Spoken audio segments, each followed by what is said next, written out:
Salut à tous, heureux de vous retrouver sur Direct Course, votre émission quotidienne consacrée notamment au tiercé Quintet Plus, votre émission sur Canal Turf, bien évidemment. On va commencer par une première question. Vous avez été nombreux à nous écrire pour cette émission Direct Course. Une question qui nous vient d'Antibes, elle nous est parvenue de Patrick, donc Patrick d'Antibes, qui nous demande concernant la Réunion 3 à Vincennes pour ce vendredi 8 mai, les bases pour les deux multis de la Réunion. Il faut savoir, Patrick, en effet, qu'il y aura deux multis au cours de cette nocturne à Vincennes, en Réunion 3, la première course et la cinquième. Deux épreuves a priori difficiles à déchiffrer, donc attention, n'hésitez pas à élargir vos jeux. Un multi en 4 paraît osé. Quoi qu'il en soit, dans le premier multi de la soirée, le prix Léo, sachez que sur ce parcours de vitesse, 2100 mètres autostart, il va sans doute falloir privilégier les candidatures scandinaves qui sont aguerries et surtout confirmées sur ce genre de parcours autostart, des parcours de vitesse qui leur conviennent à merveille. Donc dans ces conditions, de bons bruits circulent sur le numéro 2, Canons Lobel, un cheval en retard de gain, un 7 ans qui devrait vite pouvoir s'exprimer sur notre sol. Attention à lui, de bons bruits circulent, il pourrait damer le pion aux Français. Sachez également que le numéro 4, Livy Barcelona, n'est pas une inconnue en France. Le cheval âgé de 6 ans a déjà bien fait sur notre sol. Lui aussi a les moyens de bien faire dans cette épreuve. Donc attention à ce numéro 2 et ce numéro 4, on en dit le plus grand bien. Côté français, bien évidemment, le numéro 1, Omega du Réverdi. Le numéro 7, Navarro de Rodier, sans oublier le numéro 15, Uria Bogo, sont des chances tout à fait logiques. Mais pour plus de précision, n'hésitez pas à retrouver tous nos pronostics sur le site. Concernant les informations et les bruits de couloir, le 2, Canonis Lobel, fait l'objet de bruits flatteurs. Pour le deuxième multi de la soirée, toujours pour répondre à Patrick d'Antibes, sachez que cette épreuve est également très ouverte, une course réservée à la génération des R. Autant dire que dans cette compétition, avec pas moins de 17 partants au départ, eh bien, les possibilités sont nombreuses. Sachez toutefois que le numéro 5, Radieux Bégonia, ne sera pas le cheval de tout le monde. Et si il trace un parcours au trot, ce qui est malheureusement pas toujours son cas, il a les moyens de faire partie des 4 premiers. Mais c'est vraiment un coup de poker pour les amateurs de cotes spéculatives. Patrick nous demandait également quelques chevaux à jouer et à vous conseiller, Patrick, pour ce programme du vendredi 8.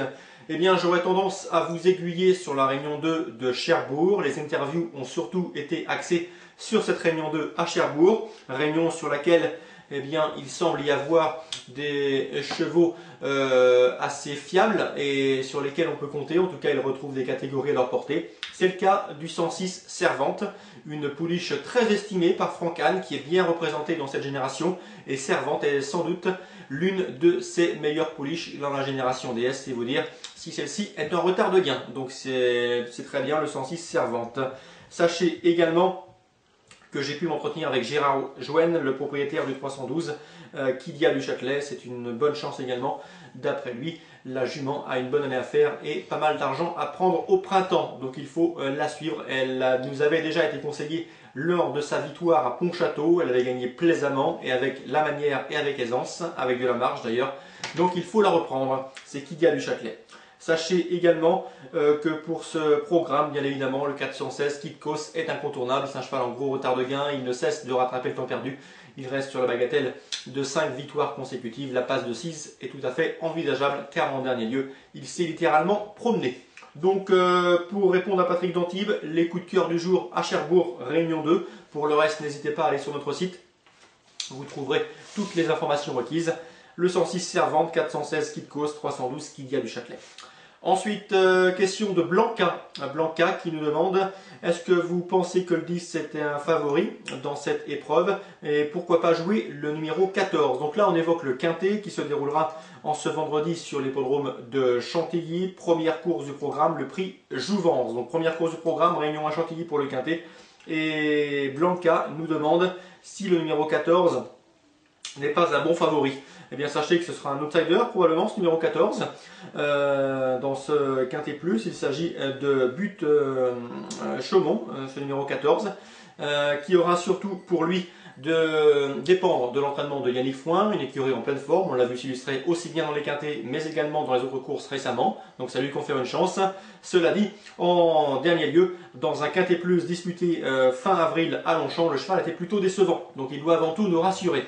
Donc on ne peut pas vous interdire de le mettre, Blanca, mais dans cette épreuve, il doit avant tout rassurer, car son dernier parcours n'était vraiment pas emballant. Question de Tani du 25, toujours pour le quintet, qui nous demande quels sont vos interdits du jour pour le quintet.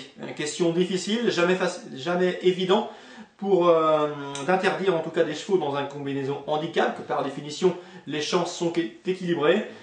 Parmi ceux qui auront du mal sans doute à terminer dans le tiercé, peut-être le 7, Grand Chelem, ou encore le numéro 6, Solong, qui selon nous ont besoin avant tout de rassurer et de montrer du mieux. Donc chance difficile pour nous de terminer en 3 premiers, on va se mouiller le 6 Solong et le 7. Non pardon, le numéro 7 Grand Chelem et le numéro 15 Molitor, excusez-moi, j'ai pris la mauvaise ligne. Donc le 7 Grand Chelem et le numéro 15 Molitor, d'après nous, ce ne seront pas des chances de premier ordre. Question ensuite de Zako. Zako nous demande quels sont vos favoris pour ce Quintet Plus. Eh bien, nos favoris, nous aimons beaucoup l'élève de Piabrante. C'est un 4 ans qui, en dernier lieu, a gagné avec de la marge. Certes, il a été pénalisé au poids, mais vu le style de son dernier succès, force est de lui accorder un large crédit. C'est le numéro 2. Et Katompilos, qui est un 4 ans face au vieux, mais qui a prouvé qu'il avait de la tenue et qu'il pouvait affronter ses aînés avec de légitimes prétentions. Donc nos bases, le 2. On aime également beaucoup à la rédaction le numéro 4, Monjou, présenté par Hervé Billou. Le cheval est en pleine forme. Donc d'ailleurs, selon nous, la solution pour ce quintet se trouve en haut de tableau avec le 2, le numéro 4 et on aime bien également le numéro 3, présenté et piloté par l'efficace Brigitte Renck. Je vais passer maintenant à une dernière question qui nous provient de Jean-Marc. Jean-Marc qui nous écrit du 72. Jean-Marc nous demande si dans ce Quintet Plus, les 4 ans ont une première chance. Eh bien, sachez que dans cette épreuve, il y aura plusieurs 4 ans. Ce n'est jamais évident pour les 4 ans d'affronter leurs aînés. Mais c'est vrai qu'ils ont une chance si on considère la présence et la candidature du numéro 2. Et Katompilos, on y revient, d'après nous, c'est une chance logique et une base de ce quintet. Donc voilà Jean-Marc du 72.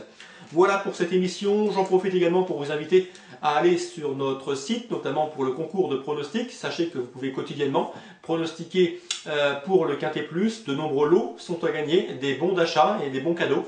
Donc c'est toujours intéressant, n'hésitez pas, c'est dans la rubrique pronostics. Vous êtes nombreux à y participer et sachez que les lots également sont de belle qualité et ne manquent pas. Donc à vos pronos sur Canal Turf, il y a un classement mensuel, il y a également un classement annuel. Donc à vous de trouver les bonnes combinaisons gagnantes des différents Quintet Plus qui nous sont proposés. Je vous souhaite un très bon jeu à tous, mais également une très bonne journée. À demain.